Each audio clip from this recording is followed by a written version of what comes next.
El valor de un líder no se mide por su autoridad, sino por su capacidad para actuar con integridad, incluso en medio de la presión. John C. Margaret. Es un honor darles la bienvenida a esta sesión del Cuarto Congreso Internacional de Evaluación y Dirección Ética de Proyectos Públicos y Sociales, organizados por la Facultad de Estudios Superiores Aragón de la Universidad Nacional Autónoma de México, UNAM. Como en cada encuentro, buscamos fomentar el intercambio de ideas y la reflexión sobre temas claves para el desarrollo de proyectos públicos y sociales, fortaleciendo así este espacio de diálogo académico. Los acompaña su servidora Mildred Morales y me complace conducir este evento. Tenemos el privilegio de contar con la presencia del químico César Roberto González Garza, químico egresado de la Facultad de Química de la Universidad Nacional Autónoma de México, quien ha consolidado una trayectoria de más de 3 décadas en el ámbito de la calidad industrial, la validación de procesos y la certificación de sistemas de gestión. Inició su carrera como técnico en validación de procesos en laboratorios Fuster y rápidamente ascendió en Ferromexicana, donde ocupó puestos claves como jefe de laboratorio químico, gerente de control de calidad y posteriormente gerente de calidad total. Su enfoque en la mejora continua lo llevó a ser líder en el área de aseguramiento de calidad de Carmon, fortaleciendo la cultura organizacional orientada a estándares internacionales. Desde el 2002 se desempeña como director general en el CINCAL, firma especializada de consultoría y certificación de sistemas de gestión.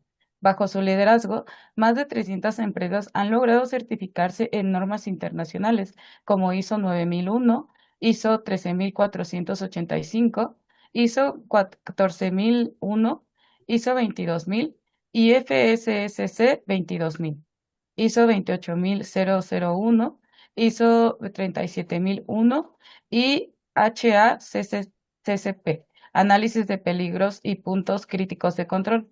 Su experiencia técnica, visión estratégica y compromiso con la excelencia lo posicionan como un referente en el fortalecimiento de sistemas organizacionales, la conformidad normativa y la competitividad empresarial.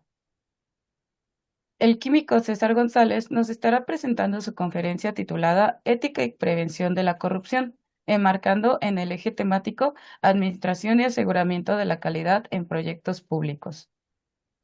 Estimada audiencia, los invitamos a colocar sus dudas y preguntas en la sección de comentarios. Sin más, cedo la palabra al químico César. Muchas gracias, químico. Adelante. Muchas gracias. Bueno, pues muchas gracias por la presentación. Estamos reunidos para platicar un poquito acerca de ética y corrupción. Los objetivos de este pequeño seminario, esta pequeña plática, serán 5. El primero será tratar de entender qué es la ética. En segundo lugar, tratar de entender qué es la responsabilidad social. En tercer lugar, entender qué es la corrupción. En cuarto lugar, entender qué es lo que se requiere para evitar dicha corrupción. Y finalmente, entender cómo podemos hacerle para evitarla. El temario es relativamente ambicioso, aunque yo creo que en media hora aproximadamente lo vamos a poder ver todo. En primer lugar, daremos una introducción al tema. En segundo lugar, daremos unas definiciones que a mí en lo particular me parecen importantes. No significa que deban ser todas las definiciones. Escogí las que yo consideraba más importantes. En tercer lugar, platicaremos un poco acerca del concepto de la ética. En cuarto lugar, acerca del concepto de la corrupción, y ahí nos vamos a detener un poquito. Después platicaremos acerca de las técnicas que hoy en día se están utilizando para tratar de evitar estos actos de corrupción. Específicamente tocaremos el tema del compliance. Después platicaremos acerca de la normatividad que rige hoy en día el mercado en materia de prevención de la corrupción. Después platicaremos de alguna técnica que nosotros hemos desarrollado para gestionar un sistema anticorrupción y finalmente daremos las conclusiones finales. Si les parece bien, entonces empezamos con una introducción al tema, hablando de lo que es la ética.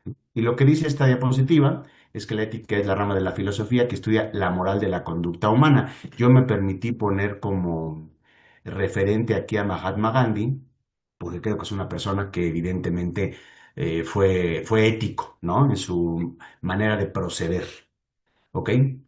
Esta moral de la conducta humana lo que estudia es lo correcto y lo incorrecto, lo bueno y lo malo, el buen vivir, la virtud, la felicidad y el deber. Entonces, esta ética es la rama de la filosofía que estudia la conducta de la moral humana, ¿no?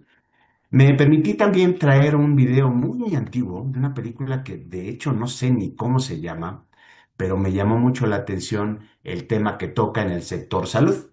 Espero que se vea bien, por favor, si no me avisan, lo voy a tratar de correr. Sí, sí, usted a sus futuros colegas, amigos de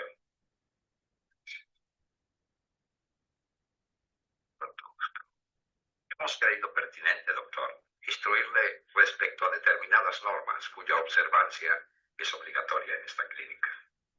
Normas de absoluta probidad y de rigurosa discreción. Nos referimos a probidad y discreción dentro del establecimiento. Nuestra clínica tiene ciertas peculiaridades por cuanto a su clientela. No le sorprenda encontrarse con ciertos pacientes, principalmente señoras de la más alta posición social, cuya enfermedad es realmente imaginaria. Quitarles la ilusión de su padecimiento a estos falsos enfermos sería, aparte de una crueldad, un lujo que no puede permitirse en nuestra institución. Pero usted sin duda no ignora el tratamiento de estos casos. Inyecciones de agua destilada y periódicos exámenes con nuestros más vistosos aparatos. Finalmente, una cosa de simple detalle. La presentación, el aspecto personal, digamos, de nuestros médicos, cuenta mucho en esta clínica. Le aconsejo que vea usted a un buen sastre lo antes posible. La tesorería de la clínica recibirá instrucciones para facilitarle a usted un anticipo sobre su sueldo. Aquí tiene usted su nombramiento. Debe firmarlo cuanto antes. Muchas gracias. No tiene que agradecerme nada, colega. Al contrario, doctor. No se imagina cuánto tengo que agradecerle. Sus palabras han tenido la virtud de abrirme los ojos por completo. Ahora ya no me cabe duda alguna sobre cuál es mi deber. Bueno, llega el momento de la reflexión, de la madurez. Ahora sé quiénes son ustedes y todo lo que valen. Son los mismos que en la escuela al recibirse juraron ejercer la profesión como un sacerdocio, con desinterés, con generosidad, y ahora se arrodillan ante el dinero y se arrastran ante los poderosos. Ustedes pertenecen a ese círculo que triunfa en los salones y que figura en las páginas sociales de los periódicos. Un fracaso médico no les importa tanto como un fracaso en sociedad. Pero de ese lamentable círculo nunca ha salido un Pasteur, un Ehrlich, una Mónica Hall, un Freud. La heroicidad y la intrepidez del espíritu los aterrorizan. Por eso forman este fraternal grupo de elegantes tramposos que quieren corromper a todos los que tratan. Pero de todos modos, gracias por su... No me diera asco esto. Lo conservaría dentro de un marco como un recuerdo imperecedero.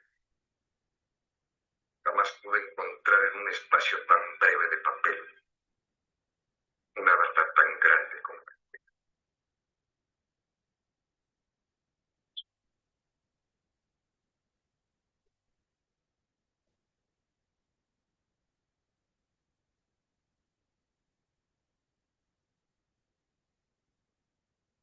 Bueno, qué difícil, ¿no? Qué difícil encontrarse en una situación como la que acabamos de ver en ese fragmento de película, donde a alguien le están ofreciendo algo a cambio de guardar ciertos secretos, etcétera, etcétera, en detrimento de otras personas, ¿no? Se suele decir que la ética organizacional es parte de la responsabilidad social de las instituciones públicas y privadas. En otras palabras, se suele decir que es parte del compromiso que dichas instituciones adquieren con las distintas partes interesadas, entendiendo por partes interesadas a la autoridad, a la sociedad, a los clientes, a los colaboradores, a los socios y accionistas. Evidentemente esto solo aplicaría a las instituciones privadas y finalmente a los proveedores. Una empresa se dice que es socialmente responsable cuando vela por el bienestar de cada una de esas partes interesadas y adquiere el compromiso voluntario de hacerlo. Se suele decir también que la ética organizacional es el pilar en el que se sustenta la prevención de la corrupción. En otras palabras, mientras más ética es una organización, es más difícil que se puedan presentar actos de corrupción. Y hablando precisamente de ese tema de corrupción, lo que valdría la pena sería decir que es una especie de cáncer, ¿no? Lo vamos a ver en la siguiente diapositiva, pero podemos decir que la corrupción es un problema mundial. Aqueja al comportamiento del ser humano, aqueja al comportamiento de las instituciones y aqueja al comportamiento de los países. ¿Ok? Podemos decir que es un acto deshonesto que pone en peligro la justicia, va en contra de la justicia. Como lo decía hace un momento, es un cáncer social que ha permeado hacia las instituciones de todo tipo. ¿Ok? Va carcomiendo poco a poco, como lo hace el cáncer en realidad. ¿Ok? Los tejidos, en este caso el tejido social de la familia, el tejido social de la empresa, el tejido social de la organización, el tejido social de la comunidad y el tejido social del país, si no es que podemos decir que hasta el tejido social mundial. ¿Ok? Vimos hace un momento una película que tenía que ver con el sector salud. Yo les puedo decir que he tenido mucha penetración en ese mercado. He trabajado fuertemente con laboratorios clínicos y bancos de sangre y me he dado cuenta de que trabajan de manera muy ética, pero que se presentan constantemente ante la tentación de llevar a cabo actos de corrupción. ¿Ok? Yo creo que en el sector salud, el hecho de que se presenten actos de corrupción puede traer como resultado diagnósticos incorrectos, fechas de programación de estudios que sean o muy lejanas o muy cortas, dependiendo de si quien llevó a cabo el acto de corrupción ganó o perdió. ¿Ok? La mala calidad de los servicios y el deterioro en la calidad de vida de las personas que están enfermas. Muchas veces las cirugías se retrasan porque alguien pagó, por ejemplo, para que le adelantaran su cirugía. Y alguien que verdaderamente tenía una necesidad, pues puede ver en peligro su vida por el hecho de que le retrasan el procedimiento. ¿No? Bueno, vamos a ver 7 u 8 definiciones que me parecen a mí muy, muy relevantes para este tema, ¿no? La primera será la de compliance, aunque después platicaremos un poquito más a fondo, si es que 30 minutos nos pueden permitir platicar a fondo de algo, por supuesto. Después platicaremos un poquito más a fondo de lo que es la corrupción. Después daremos la definición de delito, denuncia, honestidad, responsabilidad social y los valores y los principios. Y veremos sobre todo cómo los valores y los principios pueden ser ese pilar ético en el cual se puede montar una persona o se puede montar una empresa, una institución para hacerle frente a la corrupción. Entonces comenzamos, si les parece bien, con el término compliance, ¿ok? O cumplimiento, podría decirse también en español, ¿no? Es mucho más conocido en el medio como compliance, ¿ok? Y es el conjunto de códigos, políticas, procedimientos y acciones que una organización debe llevar a cabo para asegurar que sus actividades se ajusten a lo que marcan tanto las leyes como los reglamentos, las normas y los estándares éticos universales y locales que son aplicables en su ámbito de actuación. Estos códigos, políticas, procedimientos y acciones que lleva a cabo la organización se adoptan de manera voluntaria. ¿ok? Si bien existen reglas para llevar a cabo el compliance, no hay nada todavía que lo haga, o que lo haya subido al nivel de una ley. De tal suerte entonces que son actos voluntarios. Vamos a ver en un ratito más cómo está más o menos estructurado el marco jurídico en México y dónde podríamos incluir al compliance para que se den cuenta ustedes como si en efecto es un acto voluntario. En segundo lugar, pues vamos a dar la definición formal de corrupción, ¿no? Y podríamos decir que la corrupción es un acto ilegal. De entrada, ilegal. ¿Qué significa ilegal? Que no está sustentado por la ley, no está permitido por la ley, ¿ok?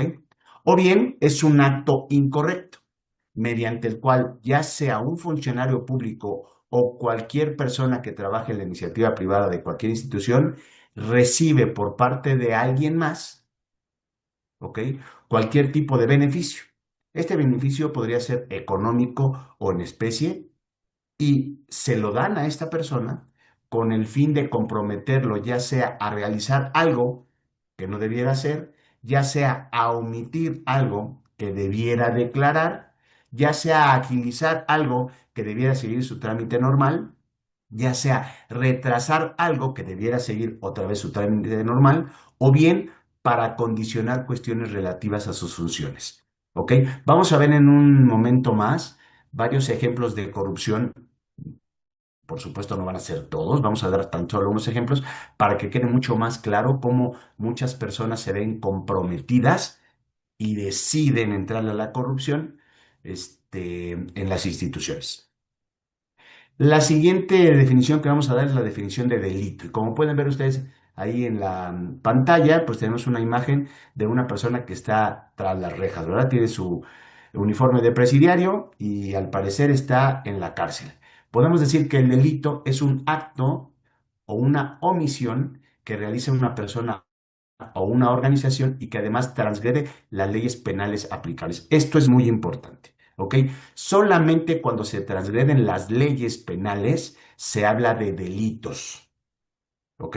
Si no se transgrede una ley, entonces no es un delito. Podrá catalogarse de alguna otra manera, pero no necesariamente como un delito. La siguiente definición que vamos a dar es la de denuncia, y aquí me gustaría aclarar que una denuncia es algo diferente a una queja. Mientras una queja es un acto mediante el cual alguien da a conocer algo que le parece a todas luces injusto. Una denuncia es un acto de dar a conocer de manera ya sea verbal o escrita, ya sea a la autoridad pública o privada, la comisión de un delito. Entonces aquí la diferencia entre la denuncia y la queja es que si bien el delito también es un acto injusto, sí está tipificado por la ley como un delito. Lo que se denuncian son delitos, ¿ok? Y lo que se da como quejas son injusticias que no transgreden necesariamente la ley, ¿ok? Yo podría decir que toda denuncia es una queja también, pero que no toda queja es una denuncia. La razón, la denuncia está enfocada en un delito y la queja está enfocada meramente en un acto de injusticia. Después vendríamos con el término honestidad, ¿no? Yo les soy sincero que acabo de escuchar por primera vez el término de que una persona es proba. Y después me puse a pensar de dónde venía ese término de proba, ¿no? Y entonces encontré que el término honestidad es también llamado honradez o probidad. Sí me queda claro que he visto en algunos lugares que a alguien lo han despedido por falta de probidad. Yo nunca tuve el cuidado, les soy sincero, de determinar qué era la probidad hasta tiempo después, pero nunca había escuchado el término de que una persona es proba. ¿Ok? Entonces una persona honesta es una persona honrada o es una persona proba. Y podríamos decir que la honestidad es una cualidad que tiene una persona de decir la verdad sin importar las consecuencias que esto conlleve. Hace poco escuchaba de alguien que denunció a su hijo, ¿ok? Porque el hijo había cometido un delito. Eso es un acto honesto, ¿ok? Y allí vemos la relación que tienen el término denuncia con el término honestidad. Esta persona que denunció a su hijo por haber cometido un delito, ¿ok? lo denunció precisamente porque lo que había hecho el hijo transgredía la ley. Y esa persona se puede decir que es una persona honesta, porque sin importar las consecuencias que esto le traía a nivel personal, ella decidió declarar la verdad ante la autoridad. Muy bien.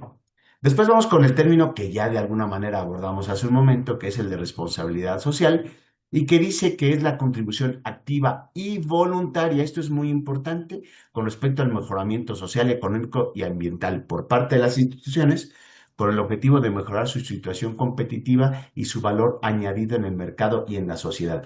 Hoy en día, ser socialmente responsable todavía no es obligatorio. Todavía es una voluntario. Las empresas que suelen utilizar este logotipo de ESR, que significa Empresa Socialmente Responsable, han decidido por voluntad propia adoptar estos principios de responsabilidad social, ¿ok? Sin que la autoridad los haya obligado a hacerlo. Después viene el término valores y principios. Aquí vamos a hablar de dos cosas distintas, aunque tienen una relación intrínseca, ¿verdad? Vamos a decir aquí que los valores son cualidades que individualizan el modo de ser y el comportamiento, ya sea de una persona o de una organización. Los valores son personales. ¿Ok?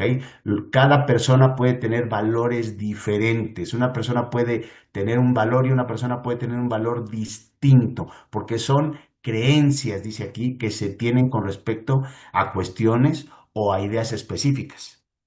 Y en última instancia son subjetivas y maleables. ¿Eso qué quiere decir? Pues que van a depender de la situación que uno viva y que se pueden moldear con el tiempo. Por eso dice esta diapositiva al final que los valores pueden ir cambiando con el tiempo. Por ejemplo, el amor. El amor, ¿ok? Pues se va transformando, ¿verdad? Al principio puede ser un amor muy, muy sexual y finalmente puede ser un amor muy puro, ¿no? Lo cual no significa que el amor sexual no sea puro, no quiero meterme en ese tipo de asuntos, pero lo que quiero decir es que el amor se va transformando. ¿Y cuántas veces no nos hemos dado cuenta que a quien amamos después ya no lo amamos? Incluso le llegamos a odiar. Todo de qué va a depender de las circunstancias que nosotros vayamos viviendo, a diferencia de los principios. Los principios sí son universales. Los principios tienen aceptación universal. Se suele decir que los principios son normas o ideas fundamentales que rigen el pensamiento o la conducta, pero de la sociedad, no nada más de los individuos, y que constituyen un marco de referencia para lograr el bien común dentro de la misma, ¿no? Dentro de la sociedad. ¿Ok? Como lo decía hace un momento, los principios tienen un carácter universal. ¿Ok? Y les traje como un ejemplo nada más el principio de igualdad. El principio de igualdad dice que todos los seres humanos son iguales ante la ley, sin hacer distinciones de raza, sexo, posición social, color de piel, credo, etcétera, etcétera, ¿no? ¿Eso qué significa? Que todos ante la ley somos iguales. Y eso es un principio jurídico. ¿De acuerdo? Si este principio fuera un valor, entonces sí se le daría prioridad tal vez al que tuviera más dinero o al que fuera menor de edad o cosas por el estilo. ¿Ok? Entonces, sí tienen una relación los valores y los principios y sobre estos está fundamentada la ética. ¿Ok? No se puede concebir la ética sin que haya valores y principios y no se puede pensar en atacar la corrupción si no existe la ética. La ética es el arma, es el escudo que vamos a utilizar para defendernos lo más posible de la corrupción. ¿Ok? Y hablando de ética, pues llegamos al siguiente punto, ¿ok? Podemos decir que suele confundirse muchas veces con lo que es la moral, ¿ok? Hace un momento les comentaba yo que los principios y los valores son cosas diferentes, pero que tienen interrelación, ¿verdad? Son definiciones que están íntimamente relacionadas, de la misma manera que las definiciones ética y moral están íntimamente relacionadas. ¿Ok? No significan lo mismo, pero están relacionadas. ¿Cuál es la distinción más simple que podemos hacer? Pues es que la ética es una disciplina que estudia la moral. ¿Ok? Entonces podemos definir como ética la parte de la filosofía que estudia la moral. ¿Ok? Es decir, la parte de la filosofía que reflexiona sobre los problemas morales de los individuos y de las instituciones. ¿Ok? Muchas organizaciones tratan de establecer por escrito un compromiso ético, donde pasen patente que no van a recibir ninguna dádiva, que no van a recibir ningún soborno, que van a avisar cualquier situación anómala que vean y que vaya en contra de los principios y valores organizacionales, etcétera, etcétera. Ese documento en el que suelen plasmar ese compromiso suele ser llamado código de ética o código deontológico. ¿Ok? Este documento va a tener una declaración de principios y valores, puede ser personales o puede ser organizacionales, que son indispensables para el ejercicio correcto de cualquier profesión colegiada dentro de una institución. Por ejemplo, ¿ok? El juramento hipocrático, ¿verdad? El juramento hipocrático es una especie de código de ética, como lo vimos hace un momento en la película, ¿ok? Es una declaración de principios y valores que hacen los médicos, ¿ok? Comprometiéndose a poner por encima de cualquier situación la salud de la persona que pueda verse afectada en determinado momento, ¿ok? Es muy común que las empresas que buscan evitar actos de corrupción al interior de las mismas y protegerse de los actos de corrupción que puedan venir del exterior, implementen la firma de un código de ética por parte de todos los empleados. ¿Ok? Es muy importante, por supuesto, darles a conocer los principios y valores que existen, hay que publicarlos, hay que hacer que la gente los adopte y una vez que está de acuerdo, entonces se firma ese código de ética. ¿Ok? Bueno, pues vamos al tema central del día de hoy, además del de la ética, que es el de la corrupción, ¿no? Acabamos de platicar hace un momento en la diapositiva anterior que el código de ética se firma para protegernos de la corrupción, ¿ok? Pues vamos a decir que la corrupción hoy en día tiene muchas caras, ¿ok? La corrupción se puede presentar de diferentes maneras en una organización, sin importar que ésta sea pública o sea privada. Y les voy a poner varios ejemplos, pero por supuesto que son tan solo unos cuantos de los miles de ejemplos que podríamos sacar respecto a la corrupción. ¿Ok? El primer ejemplo que les puedo poner sería que alguien en el almacén registre la entrada de insumos llamados fantasmas. ¿Quién? Pues el encargado del almacén. ¿A cambio de qué? A cambio de una comisión o a cambio de una dádiva que le puede proporcionar el proveedor de dicho insumo. Yo lo he visto en algunas instituciones donde a ciertas personas las han atrapado haciendo esto, haciendo una entrada ficticia de un material fantasma, un material que sí se le da una entrada de almacén, ¿ok? Formal para que se le pague al proveedor, pero que en la caja no contiene absolutamente nada. ¿Por qué es un acto de corrupción? Pues porque ahí estamos infringiendo lo que marca la ley, ¿ok? ¿Por qué es un acto de corrupción? Porque se está haciendo algo incorrecto. ¿Sería susceptible de ser denunciado? Por supuesto, y se podría proceder de forma penal, en este caso contra el almacenista, por supuesto también. Lo vamos a ver en la tipificación de los actos de corrupción que vamos a ver un poquito más adelante, ¿ok? En siguiente punto podríamos mencionar el robo hormiga. ¿Ok? Ven ustedes ahí a esta persona que tiene un antifaz para que no lo reconozcan y trae sospechosamente cargando una bolsa y una sonrisita ahí también medio sospechosa porque se robó algo. Y se le llama robo hormiga porque se van robando de poquito en poquito. Yo recuerdo haber tenido, bueno, tengo un primo político no me refiero a que esté en la política, sino que es primo hermano de mi exmujer, y ellos tenían un almacén de refacciones, una tienda que vendía refacciones.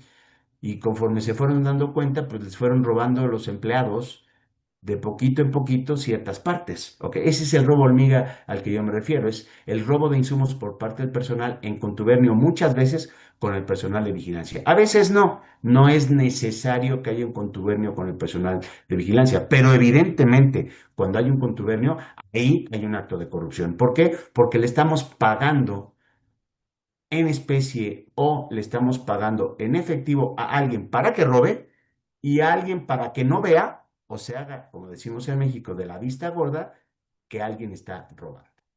¿Ok? Otro ejemplo más que les puedo traer, este es muy común, es la selección de proveedores de insumo por parte del personal de compras a cambio de una comisión por parte de los mismos. Yo trabajé en una empresa en la que recuerdo bien que me llegaba una materia prima, me llegaban dos materias primas. Una era óxido de níquel y otra era óxido de cobre.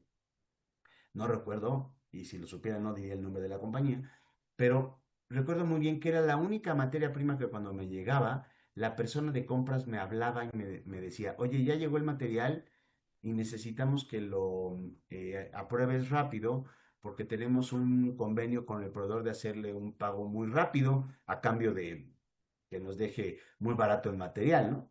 Bueno, pues yo hacía lo que me decían, yo era nuevo en esa empresa, hasta que tiempo después supe que ella, esta mujer que trabajaba en compras, salió de la compañía porque tenía un contubernio, ¿ok? Con esta empresa, ¿ok? De recibir una comisión para ser seleccionada como proveedor de esa materia prima. Yo sí recuerdo que varias veces esa materia prima no cumplía las especificaciones, pero bueno, eso yo ya no decidía qué hacer con ellos, yo simplemente lo rechazaba y ya. Entonces ahí les estoy compartiendo cómo la selección de proveedores de insumos por parte del personal de compras a cambio de comisión es algo relativamente común, ¿ok? Lo más común que conocemos nosotros es la llamada mordida, ¿no? Que es una dádiva que le damos a cierta autoridad a cambio de algún tipo de favor, ¿ok? Como por ejemplo, que no declare algo, que omita algo, que nos favorezca en algo, que nos ayude en algo, etcétera, etcétera, ¿no? Por supuesto que les tengo también alguna situación que viví. En algún momento de mi vida, hace muchos años, salí de casa en mi coche y choqué saliendo exactamente de la cochera con un auto que venía en sentido contrario. Era un hombre de Chile, ¿ok? Que estaba manejando, no en sentido contrario, venía de reversa. Y yo choqué con él. Bueno, pues ya llega, como no nos arreglamos, llegó la autoridad. ¿Ok? Y pues nos fuimos hasta el lugar donde se decide por parte de un juez quién tuvo la culpa y quién no. Y resultó ser que este hombre de Chile, pues le ofreció dinero al policía para que no dijera que estaba recorriendo esa calle en sentido contrario, perdón, en reversa, ¿no? Y entonces, como yo salía de mi cochera, pues parecía que yo era el que había golpeado, etcétera, etcétera. Bueno, pues para no hacerles el cuento largo, cada quien terminó pagando su golpe. No era lo justo, ¿ok? Fue un acto injusto, ¿por qué? Pues porque hubo corrupción. El siguiente es la falsificación de algunos de los registros internos a cambio de dinero, ¿no? Para quienes no hayan escuchado esto que voy a comentar, en México existe la Plaza de Santo Domingo, ¿no? O existía, ¿no? No estoy seguro, ¿no? Y no sé si se siguen imprimiendo documentos apócrifos, pero yo he sabido de gente que ahí ha ido y ha conseguido actas de nacimiento apócrifas, un título apócrifo y cosas por el estilo. Esa es falsificación, ¿ok? Se cambian los registros a cambio de dinero. A veces se hacen de manera muy burda y a veces de manera un poquito más estructurada, ¿verdad? Pero eso finalmente termina siendo un acto de corrupción. ¿Por qué? Porque termina siendo otra vez una injusticia y está en contra de la ley, por ejemplo, el tener un título que uno no debería ostentar. Hemos tenido incluso secretarios de Estado en algún gobierno que pues, tuvieron que ser despedidos porque decían tener un título y finalmente no lo tenían. ¿Ok? Otro muy común es el secuestro de información. Tuvimos un cliente hace algunos años de la industria de los automóviles, pues que un día llegó y no podía accesar a su sistema de cómputo y algo raro pasaba y después ya recibieron correos electrónicos y llamadas telefónicas de alguien que les había secuestrado la información. Ese es un acto de extorsión. Lo vamos a ver clarito en la tipificación de los actos de corrupción que vamos a ver un poquito más adelante. El secuestro de información es el robo, ¿ok? Aunque sea momentáneo, de la información que tiene alguien y al que se le pide a cambio de regresarle su información, dinero o algún tipo de favor, ¿ok? Esto ocurre en algunas organizaciones, por ejemplo, que contratan inmigrantes donde les piden sus documentos y luego les dicen que no se los regresan para que sigan trabajando con ellos, ¿no? Y entonces ahí tienen a los pobres inmigrantes que siguen trabajando para esa empresa con sueldos de risa o de lágrima, ¿ok? Porque no les quieren regresar sus documentos originales. ¿Quién? Pues el patrón que los contrató y lo pongo entre comillas, ¿no? Vamos ahora con el siguiente, que sería el cobro de comisiones a los candidatos seleccionados en el Departamento de Recursos Humanos. Me tocó en alguna ocasión, en una certificación de una empresa en materia de responsabilidad social, pues que encontramos que una persona, no era el gerente de recursos humanos, pero sí era el reclutador, les pedía dinero a cambio de ser ellos los seleccionados finalmente para ocupar los puestos, ¿no?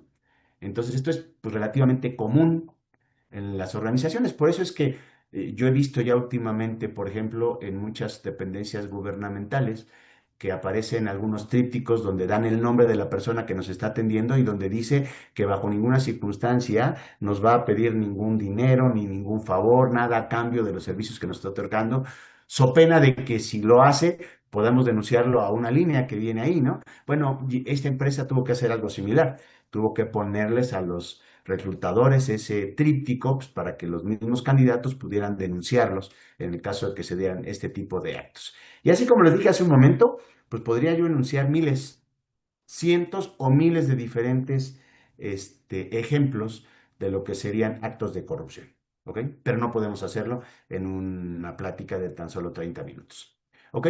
Como les decía hace un momento, existen tipificados diferentes formas de corrupción, ¿ok? La primera, muy común, es conocida como malversación, desfalco o robo. ¿Qué es esto? Es el acto en el cual uno o más individuos se apropian de manera indebida de los valores o de los fondos que les han sido confiados en razón de un cargo dentro de una institución, como el que se roba el coche, ¿de acuerdo? Le otorgó la institución un coche y él se lo roba, y él se lo quiere quedar. ¿De acuerdo? Eso es un robo, ¿ok? Si se trata de dinero, también se puede llamar robo, pero suele normalmente llamarse más desfalco o suele llamarse más malversación de fondos, ¿ok? Vean ustedes ahí en la imagen a esta persona a la que están atrapando infraganti con un maletín lleno de dinero. Supuestamente lo que está haciendo es que lo está robando de la institución para la cual trabaja, ¿ok? Otro tipo de acto de corrupción es el llamado fraude, ¿ok? Es un acto llevado a cabo con la intención de causarle daño o de privar a otro de sus bienes, es decir, le quita sus bienes, como la persona a la que le prestamos dinero y esa persona no nos devuelve el dinero y nos dice que no hay manera de demostrar que se lo prestamos. ¿Qué comete? Comete un fraude. Eso ocurre muy frecuentemente en el sector bancario, por ejemplo, ¿no? Que la gente de manera muy inocente deposita sus ahorros en ciertas instituciones, en ciertos instrumentos y luego les dicen que el dinero desapareció, ¿verdad? Eso es lo que se considera normalmente como un fraude. Lo que es el pan de cada día en nuestro país hoy en día, ¿no? La extorsión. Vean ustedes ahí la imagen de una persona que está hablando por teléfono y que al parecer está muy asustada por lo que le están diciendo a través del teléfono, ¿no? ¿Qué es lo que probablemente le estén haciendo? Seguramente lo están extorsionando. Yo sí recuerdo en alguna ocasión que alguien habló a mi casa, preguntó por mí, le dije que era yo y después me dijo que sabía perfectamente dónde vivía, dio la dirección de mi casa y me dijo que estaban apostados ahí muy cerquita y que necesitaban que yo fuera a un Oxxo a hacer un depósito de cierta cantidad de dinero, ¿ok? Afortunadamente yo tenía un teléfono inalámbrico, me pude mover a lo largo de la casa, puse el speaker para que escuchara mi ex mujer y ella por su cuenta habló al 088 y en el 088 pues ya nos dieron instrucciones de colgar y de ser posible no volver a tomar esa llamada, bloquear el número y de ser posible cambiar el número que nosotros teníamos. ¿Qué querían hacer? Querían extorsionarnos, ¿no? En alguna ocasión, por ejemplo, también me hablaron y con la voz de una niña diciéndome, papá, me tienen secuestrado y mi hija estaba en Nueva Zelanda. Entonces, pues sabía yo que eso era algo que no era cierto, ¿no? Bueno, vamos a decir que la extorsión es un acto en el cual se obliga a alguien a través de la utilización, ya sea de violencia o de intimidación, a realizar o a omitir un acto con la intención de producir un perjuicio en el sujeto pasivo, que es la persona extorsionada. Es decir, le van a quitar sus bienes o le va a pasar algo y ese algo va a llegar al poder del extorsionador. Hay otra forma de corrupción que se conoce como nepotismo. Vean ahí a estos alegres compadres, ¿ok? Que están brindando muy felices. ¿Por qué? Pues porque seguramente hay algo turbio en lo que está sucediendo, ¿no?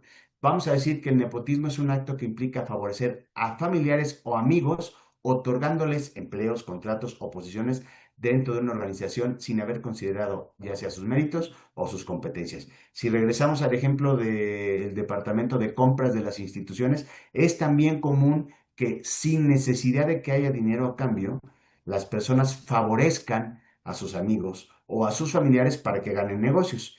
Finalmente, probablemente haya dinero a cambio, pero si no, de todas maneras están favoreciendo a alguien sin haber considerado, como dice, y sus méritos o sus competencias. Es lo que nosotros solemos llamar como cuatismo, ¿de acuerdo? Donde una persona mete a trabajar a un amigo, a una empresa, porque es su amigo y no porque sea la mejor persona para ocupar el puesto.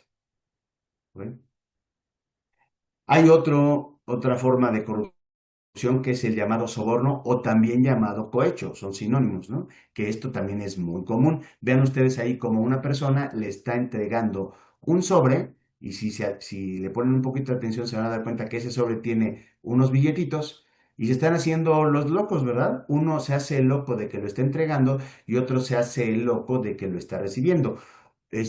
Sí, si la pregunta fuera, ¿el soborno es como esa mordida o esa dádiva? Sí, por supuesto. ¿Ok?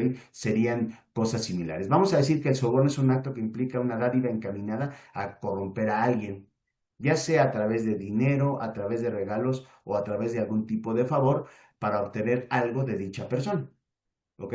Tengo un amigo que de repente recibió una laptop que le había mandado un proveedor y pues, tenía muchos años trabajando con ese proveedor. ¿Ok? Él se encargaba del departamento de producción de una empresa, o se encarga del departamento de producción de una empresa, y de repente recibió de ese proveedor un regalo, ¿no? Que era una laptop.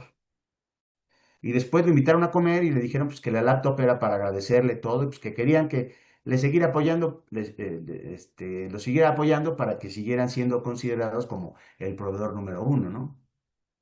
Y bueno, pues mi amigo le dijo con mucha pena, les pedía que pasaran a recoger la laptop. Ni siquiera la abrió, ¿eh? Esa es la realidad. La tenía ahí porque no sabía qué pasaba. Y él denunció ese acto en su empresa.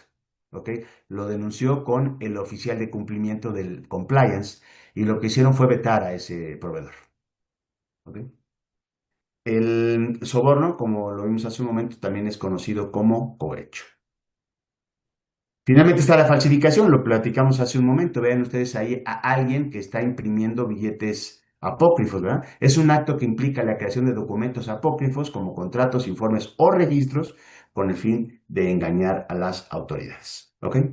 Pasemos ahora al término compliance, que insisto es un término que está en inglés, que significaría cumplimiento y que es un conjunto de prácticas que son adoptadas, pues son prácticas correctas y son prácticas éticas que son adoptadas de manera voluntaria por las organizaciones a fin de ellos mismos identificar y clasificar los riesgos operativos. Ya veremos en un momentito más que yo les dé un algoritmo de cómo se puede combatir la corrupción al interior de una organización, cómo esto es muy importante de identificar y clasificar los riesgos a los que están expuestos las personas o los miembros de una organización para verse envueltos en actos de corrupción. Dice aquí, y además, una vez identificados y clasificados estos riesgos, establecer con ello acciones ya sea preventivas, acciones de gestión, de control o bien de reacción frente a dichos actos de corrupción. Entonces, el compliance es una serie de reglas internas que van encaminadas a que una organización trabaje de manera ética. Tengo una prima que trabaja en una empresa y ella es la encargada del compliance. Y solo por darles un ejemplo, los las personas de compras no pueden recibir regalos. Es parte de el compliance. ¿Ok? Y ellos a su vez hacen auditorías internas para revisar el cumplimiento de todo lo que marca en materia legal esto. Tienen un llamado oficial de cumplimiento. El oficial de cumplimiento es un abogado, es un licenciado en derecho que tiene amplio conocimiento y así debe ser en materia legal, en materia jurídica, con respecto a este tipo de cuestiones relacionadas con la corrupción. ¿Ok? Y si hablamos de ese abogado que tiene ese amplio conocimiento en materia de las leyes, normas y reglamentos, es decir, de la normatividad, podemos decir que la normatividad que nos rige en México está definida de acuerdo con esta pirámide de 5 escalones que ustedes ven. En primer lugar, y como base de esa pirámide, tiene que estar lo más robusto, lo más fuerte, lo que sea indeleble, lo que no se pueda tirar. En México, ¿qué es eso? La Constitución Política de los Estados Unidos Mexicanos. ¿Ok? Ese es el documento en materia jurídica base. De ahí emanan todos los demás documentos. ¿Cuáles son esos otros documentos? Las leyes. ¿Ok? En segundo lugar vienen las leyes. En otras palabras, si hubiere algo que dijera una ley que va en contra de lo que dice la Constitución, manda la Constitución. Por eso es que muchas leyes se consideran por la Suprema Corte de Justicia de la Nación como leyes anticonstitucionales, porque quienes las emitieron no se dieron cuenta que había algo en la Constitución que decía algo ligeramente o muy diferente a lo que dice la ley. Enseguida vendrían los reglamentos de las leyes, ¿ok? Todas las leyes tienen su reglamento. Y volvemos a lo mismo. Si hubiera alguna divergencia entre el reglamento de la ley y la ley, manda la ley. La ley está por encima del reglamento. Y hasta entonces vienen las normas. En México existen dos tipos de normas. Las normas obligatorias y las normas voluntarias. En México las normas obligatorias se conocen como NOMS, donde NOM significa Norma Oficial Mexicana de vigilancia obligatoria por parte de la autoridad competente. De tal suerte entonces que la autoridad tiene la facultad de acudir a cualquier lugar y verificar el cumplimiento de las NOMS. Y en caso de que no hubiera cumplimiento, tomar las medidas necesarias, como podría ser sancionar a la empresa, multarla o bien hasta cerrar la operación. Y así como existen las NOMS, existen otras normas en México que son normas voluntarias, que son las llamadas NMX o normas mexicanas, que son equivalentes a las normas ISO a nivel mundial. ¿Ok? Las normas ISO son de aplicación voluntaria, nadie nos puede obligar. Hay alguien que me dice, sí, nos puede obligar el cliente. No, porque tú estás en tu derecho de decir, pues no te vendo ya. No, el único ente que nos puede obligar a hacer algo es la autoridad, ¿ok? Y la autoridad no nos puede obligar a implementar ninguna norma ISO ni a implementar ninguna norma NMX. Nos puede conminar, nos puede invitar o nos puede sugerir hacer esto, pero no nos va a obligar. A lo que sí nos va a obligar es a cumplir con lo que dicen las normas oficiales mexicanas, los reglamentos de las leyes y la Constitución de los Estados Unidos mexicanos. ¿Ok? Específicamente les puedo hablar de algunas leyes. Existe la Ley General Anticorrupción, por ejemplo. Existen normas oficiales mexicanas que tienen que ver también con esto. Y en materia de NMX existe y de ISOs existe la ISO 37001, por ejemplo, que tiene que ver con los sistemas antisoborno, sistemas de gestión antisoborno. Entonces, bueno, un buen oficial de cumplimiento que revise el compliance debiera conocer lo que marca la Constitución en materia de corrupción, lo que marca la ley, los reglamentos de las leyes, las normas oficiales mexicanas y las normas mexicanas que sean competentes, ¿no? Sean aplicables a esto. ¿Ok? Entramos ya a la parte final, que es cómo le podemos hacer. Ya platicamos un poquito de qué es la corrupción, cuáles son los escudos, cómo le hacemos para gestionar la corrupción. Yo lo que sugiero es primero que la organización practique un análisis FODA, ¿ok? Donde FODA es un acrónimo de fortalezas, oportunidades, debilidades y amenazas, a sus procesos administrativos y operativos. Y con ello identificar los probables actos de corrupción que pudieran presentarse a lo largo de dichos procesos. ¿Qué vamos a necesitar forzosamente para hacer esto? Vamos a necesitar elaborar un diagrama de flujo del proceso. tanto del proceso administrativo como del procedimiento operativo.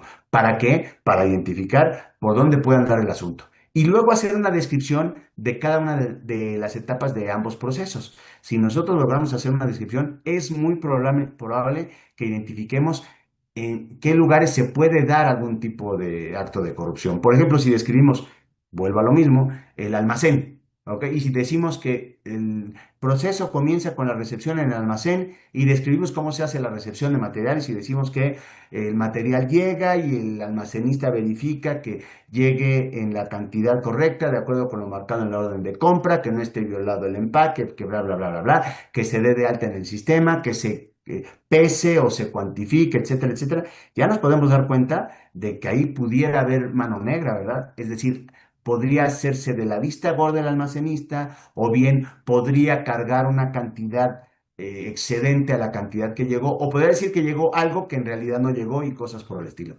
En la medida que nosotros somos capaces de hacer un diagrama de flujo de nuestro proceso técnico administrativo y describir cada una de las fases del proceso, es más probable que detectemos dónde puede haber fallas en materia de corrupción. Con eso entonces vamos al punto número 4, identificamos los diferentes tipos de actos de corrupción que pudieran presentarse y además los actores que pudieran estar involucrados en ello. ¿Ok? Y aquí les presento una tablita en la que pudiera esto perfectamente representarse. Aquí estarían las fases de cada proceso, aquí la descripción del proceso y aquí podemos decir con un sí o con un no si la autoridad puede estar involucrada, la sociedad, el cliente, socio, colaborador o proveedores en materia de un acto de corrupción. ¿Ok? Ojalá tengan oportunidad de sacarle una fotografía a esta diapositiva y pues poderla utilizar. Entonces me espero un momentito para que si pueden saquen ahí su teléfono, le tomen una fotografía porque me parece un documento básico, ¿ok? Que utilizamos nosotros mucho para ISO 37001. Una vez que ya identificamos los diferentes actos de corrupción que pudieran darse, son actos potenciales, tendríamos que evaluar el nivel de riesgo de cada uno de esos actos. ¿Cómo se evalúa el nivel de riesgo? Multiplicando la severidad de que se presente ese acto de corrupción por su correspondiente probabilidad de ocurrencia. Y yo les doy una tablita que podría servir para poder determinar el nivel de riesgo. Se dice que el nivel de riesgo es igual a severidad por probabilidad. Si la severidad del acto de corrupción potencial es muy alta, es decir, puede traer un impacto muy fuerte a la organización o a la institución y la probabilidad de que se presente ese acto es muy alta. Si no ponemos controles, entonces el nivel de riesgo es alto. Entonces, alto por alto es alto. Si la severidad es alta y la probabilidad baja, se dice que es un nivel de riesgo medio, pero tipo A. Si la severidad de un acto de corrupción es baja, pero la probabilidad es alta, sería un medio tipo B. Y finalmente, si ambos son bajos, sería bajo. ¿Ok? ¿Qué hacemos entonces con aquellos actos de corrupción que son significativos? ¿Cuáles son los actos de corrupción significativos? Los que se determinan que son de nivel de riesgo alto, medio tipo A y medio tipo B. Pues lo que vamos a hacer es establecer medidas de control. ¿Cómo le vamos a hacer para reducir ya sea la severidad o sea la probabilidad de que ese acto de corrupción se presente? Como un ejemplo simplemente, podríamos decir que tiene que haber, una vez que llegue el material al almacén, el almacén tiene que hablar al departamento de control de calidad para que el departamento de control de calidad dé fe de que llegó en la cantidad, llegó en las condiciones, el material, etcétera, etcétera, y que ambos firmen. ¿Ok? Eso reduce significativamente la probabilidad de que se presente el acto de corrupción, porque ahora, si el proveedor quisiera corromper a alguien, tendría que corromper a dos, no nada más a la persona de almacén. Y eso ya le traería un poco más de dificultad. Esas son las llamadas medidas de control. Existen medidas de control financieras y no financieras que nos pueden ayudar a reducir la probabilidad o la severidad de que se presenten esos actos. Y aún así puede haber la posibilidad de que se presenten esos actos. A eso le vamos a llamar corrupción residual. Es decir, a pesar de las medidas de control que pusimos, pudiera darse el caso en determinadas situaciones fortuitas, pues de que esto no haya sido suficiente. Entonces, ¿qué tendremos que establecer? Unas medidas de control diferentes, mucho más exigentes, como por ejemplo las auditorías. ¿Ok? Pues casi, casi estamos terminando. Vámonos a la parte de las conclusiones. Yo lo que les podría compartir en este sentido es que desde mi muy particular punto de vista, la corrupción es un problema grave. Es un problema grave que aqueja a nuestro mundo y específicamente en el mundo aqueja los procesos sustantivos de un país y que resulta, por supuesto, en una merma importante de recursos. ¿Ok? Normalmente, en México y en los países latinoamericanos culpamos a la clase política de las prácticas de corrupción como si el gobierno fuera el corrupto, pero si no hubiera personas que corrompieran, no habría corrupción. Es importante reconocer que también en el sector privado se da, y la verdad es que se da con mucha fuerza. ¿Ok? Las prácticas de corrupción, dice aquí, no solamente son aquellas que se relacionan de manera directa con la malversación de los recursos, que también corresponden a prácticas que privilegian a ciertos grupos y limitan la meritocracia. ¿Qué quiere decir esto? Que muchas veces dejamos a un lado a las personas que realmente merecen tener un puesto, merecen ganar más, merecen algo por darle prioridad a otras personas por llevar a cabo actos de corrupción, porque me dieron dinero, porque me ofrecieron algo, etcétera, etcétera. México, estamos en pañales. Eh, Revisé yo anteayer qué lugar ocupamos en el mundo en materia de corrupción y de 188 países que están registrados en esta encuesta, somos el país número 140, siendo que el 188 es el peor. Es decir, estamos a 48 puntos o 48 lugares de ser el país más corrupto del mundo. ¿Ok? En materia de la Organización para el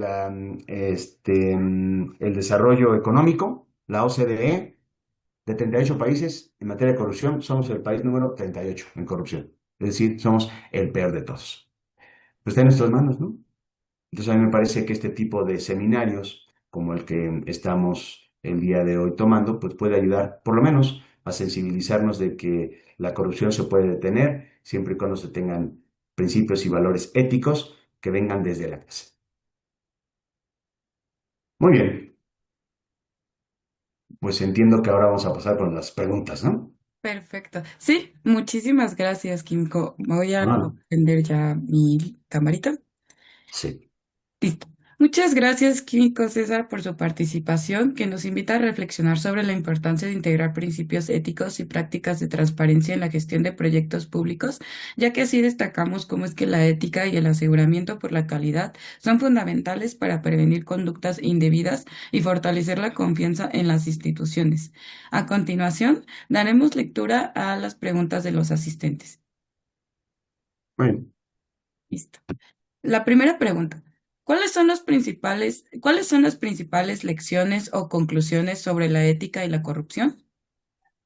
Mm, no es tan sencillo responder esa pregunta, pero es una pregunta inteligente. Yo pensaría de entrada que tenemos que definir que la corrupción es un cáncer, ¿de acuerdo? Es un cáncer que carcome el tejido social, ¿ok? Y que la ética es esa medida preventiva para que no nos dé el cáncer.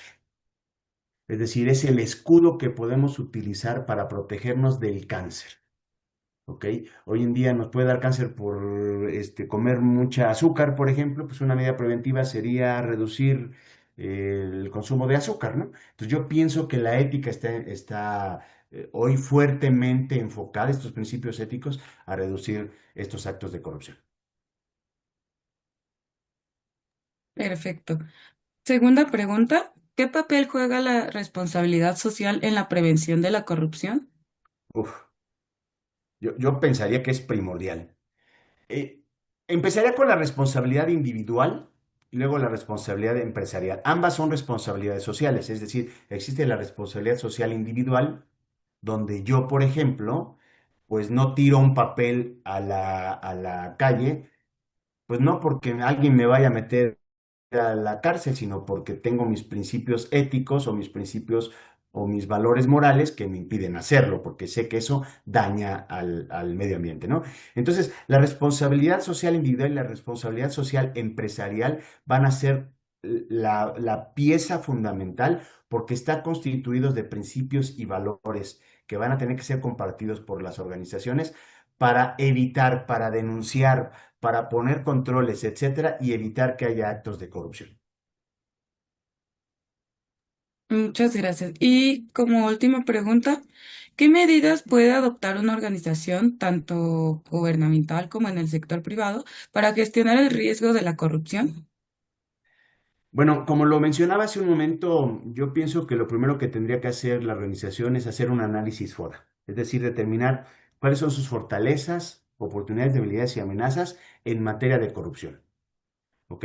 Una vez que ya hizo eso, ahora tiene que hacer un análisis de su proceso para determinar en la parte administrativa y en la parte técnica cuáles son las diferentes etapas en las que se puede presentar algún acto de corrupción y quiénes podrían ser potencialmente los actores de dichos actos de corrupción. Es como estar encima de un juego de rompecabezas, ¿no? Uno difícilmente podría armar un rompecabezas si uno no lo ve desde arriba. Entonces, uno arma el rompecabezas con un diagrama de flujo de la organización para saber qué proceso va primero y cuál va después, y ahí puede identificar claramente quién podría ser susceptible de recibir una dádiva o de ser solicitado de que omita algo o de regenerar cualquier otro tipo de acto de corrupción.